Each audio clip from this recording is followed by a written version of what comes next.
Yang diriwayatkan oleh Imam Bukhari, Imam Muslim dan Imam An-Nasa'i, yatba'ul mayyit thalathah, ada 3 hal yang akan mengikuti mayit. Fayarji'u thnani wa yabqa wahid, maka 2 hal akan meninggalkan si mayit dan hanya 1 yang akan berada dengan si mayit selama-lamanya. Yatba'uhu ahluhu wa maluhu, 2 hal yang akan mengikuti si mayit, ditambah 1 yaitu yang pertama ahluhu, keluarganya, wa maluhu, hartanya, wa amaluhu, dan amal perbuatannya. Fayarji'u ahluhu wa maluhu, maka ahluhu, keluarganya, wa maluhu, hartanya akan pergi meninggalkan si mayit. Fayabqa amaluhu, dan hanya 1 yang akan menemani si mayit dalam kubur, yaitu amal perbuatannya. Jika ada pertanyaan, apakah kuburan itu hanya sebidang tanah dan batu nisan saja? Jawabannya tentu tidak. Bagi orang-orang beriman, kuburan itu adalah alam barzakh, ada kehidupan setelah kematian. Maka ketika Rasulullah setelah menguburkan jenazah salah seorang sahabat, beliau pernah mengatakan, jika seorang mukmin masuk ke alam kubur, maka datanglah 3 sosok malaikat, berada di kanan kirinya, 1 di ubun-ubun kepalanya. Maka malaikat maut mengambil ruh daripada orang-orang mukmin, orang yang saleh. Maka ruh itu akan keluar dengan mudah, seperti mudahnya air yang keluar dari mulut kendi. Dan malaikat itu berkata, wahai jiwa yang baik, keluarlah menuju Tuhanmu. Maka dibawakanlah kain kafan dari surga untuk membungkus ruh orang yang saleh ini. Dibawa menghadap kepada Allah, melewati beberapa pintu langit. Ketika melewati langit yang pertama, maka di situ ada para malaikat yang diamanahkan oleh Allah untuk menjaganya. Dan malaikat penjaga langit ini berkata, ruh siapa ini? Malaikat rahmat yang membawa ruh orang beriman ini menjawab, ini adalah ruh orang yang beriman. Disebutkan nama yang paling baik di dunia, Fulan bin Fulan. Maka malaikat yang menjaga setiap langit sampai 7 lapis langit ini berkata, semoga ruh orang-orang yang saleh ini selalu berada di sisi kami. Artinya ruh orang-orang yang beriman, orang-orang mukmin ini selalu ingin dilewati atau bersinggah dahulu di setiap langit yang dijaga oleh para malaikat. Ketika sudah sampai menghadap kepada Allah, maka di dalam sebuah riwayat hadis dikatakan ada suara, itu dari Allah Subhanahu wa taala, catatkan hambaku ini sebagai ahli surga. Kembalikanlah di mana aku ciptakan, di situ pula aku bangkitkan. Maka ketika sudah melewati beberapa lapis pintu langit, dikembalikan ruh orang yang saleh ini ke alam kubur.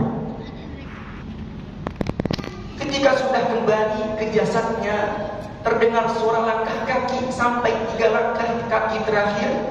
Pengantar jenazah meninggalkan si mayit. Maka datanglah 2 sosok malaikat bertanya, man rabbuka wa man nabiyyuka wa ma dinuka, siapa Tuhanmu, siapa nabimu, apa kitab sucimu, apa agamamu? Maka ruh orang beriman ini akan menjawab pertanyaan 2 malaikat dengan mudah. Berkat apa? Berkat amal yang dilakukan selama di dunia. Kemudian malaikat itu akan memperlihatkan di hadapan ruh orang beriman ini gambaran siksaan api neraka. Lalu ruh orang yang beriman ini merasakan ketakutan yang sangat luar biasa. Dan malaikat ini berkata, sesungguhnya engkau tidak akan pernah masuk ke dalamnya. Berkat kesabaranmu, kau bisa mengendalikan hawa nafsu untuk selalu menjadi hamba yang taat kepada Allah Subhanahu wa taala. Lalu dihadapkan kembali gambaran surga di hadapan orang-orang beriman.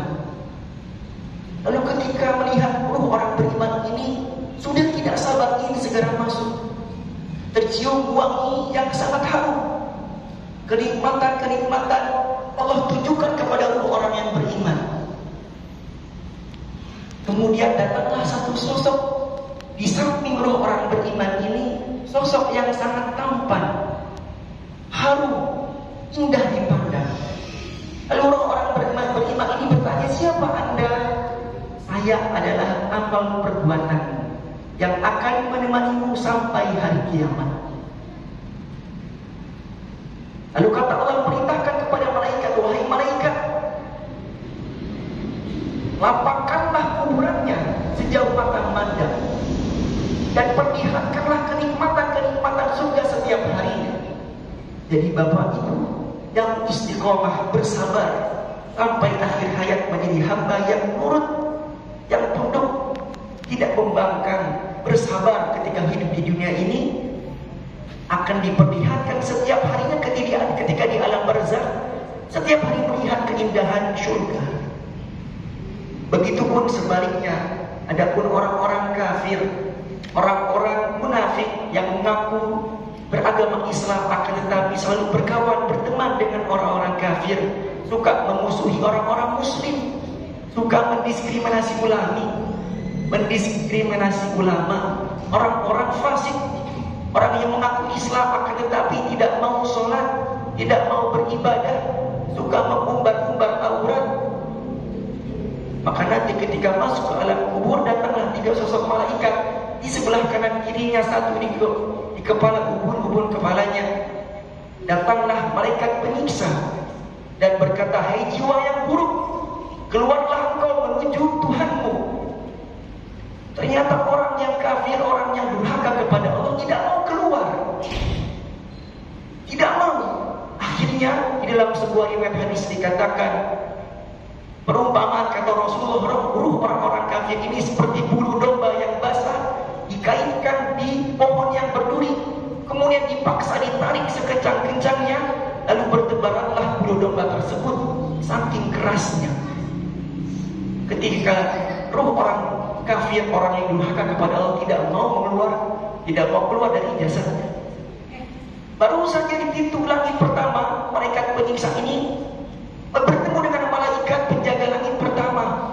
Ditolak mentah-mentah, ruh siapa ini? Lalu dijawablah oleh malaikat penyiksa, disebutkan nama yang paling buruk di dunia. Ini adalah ruhnya Fulan bin Fulan. Dan malaikat penjaga langit ini berkata, semoga ruh ini tidak selalu melewati di sisi kami. Jadi malaikat penjaga langit ini tidak mau dilewati oleh ruh orang-orang yang durhaka kepada Allah, yang selalu mengikuti hawa nafsunya, tiada henti.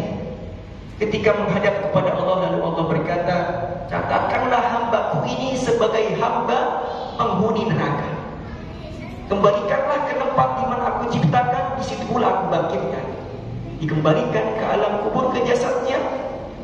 Ketika sudah ditinggalkan 3 langkah kaki terakhir pengantar jenazah, datanglah 2 sosok malaikat. Tanyalah, man rabbuka wa man nabiyyuka wa ma dinuka, siapa Tuhanmu, siapa nabimu, apa agamamu, apa kitab sucimu. Maka subhanallah, orang-orang fasik yang gemar berbuat dosa tidak sempat bertaubat kepada Allah, tidak menyesal, tidak merasa takut dengan azab Allah. Dia tidak mampu menjawab pertanyaan 2 munkar nakir. Diperlihatkanlah surga di hadapan orang-orang, ruh orang yang kafir ini. Dia merasa kagum, Masya Allah, begitu indah surga yang Allah janjikan.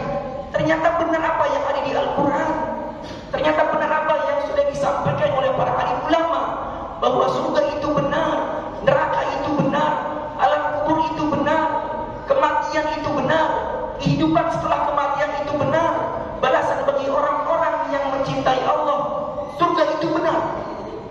Penyesalan bertambah penyesalan yang tiada gunanya. Kemudian malaikat berkata, seandainya engkau bisa mengendalikan hawa nafsumu, sebenarnya kau ini bisa masuk surga. Karena kau menjadi budak hawa nafsumu, maka tidak ada hak bagimu untuk masuk ke dalamnya. Diperlihatkanlah gambaran maka dia merasakan setiap harinya Allah perlihatkan siksaan neraka. Datanglah sosok yang begitu seram, bau busuk, menyeramkan. Ditanyalah, siapa Anda? Dijawablah, saya adalah amal perbuatanmu yang akan menemanimu sampai hari kiamat. Jadi Bapak Ibu yang dirahmati Allah, mudah-mudahan kita jangan sampai tertipu dengan kehidupan dunia ini. Senikmat-nikmatnya di dunia, ada batasnya. Seluruh larangan yang Allah tetapkan di dunia nanti ada saatnya akan dihalalkan. Minum khamar halal nanti di surga. Ya. Mempergauli bukan perempuan bidadari halal, Allah akan halalkan. Allah akan haramkan apa yang diharamkan selama di dunia. Cuma kata Allah, sabar dulu. Di dunia ini bukan tempat untuk menikmati sesuatu, nanti ada saatnya. Bukan Allah tidak membolehkan, boleh. Nanti ada waktunya. Setelah kematian, setelah engkau memperbanyak amal bekal yang engkau tabung, nanti engkau akan petik hasilnya di akhirat.